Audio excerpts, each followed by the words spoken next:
Nanindigan po naman ang Department of Transportation sa December 31 po talaga ang deadline para daw ho umanib ang mga jeepney drivers at operators sa mga kooperatiba. Sa panayan po sa programang ito, sinabi po ni Transportation Secretary Jaime Bautista na 70% na ang nakapag-consolidate ayon sa huling tala noong December 4. Sapat na raw ang numerong yan para ipagpatuloy ang PUV Modernization Program.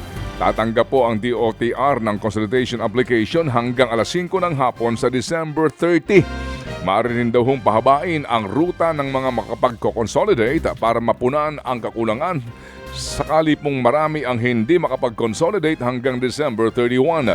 Tiniyak ni Bautista na papayagan nilang bumiyahe ang mga pangkaraniwang jeepney na roadworthy at nakapag-consolidate na. Ted Filon at DJ Chacha ngayon nasa Radyo 5 92.3 News FM Monday to Friday 6 to 10 a.m.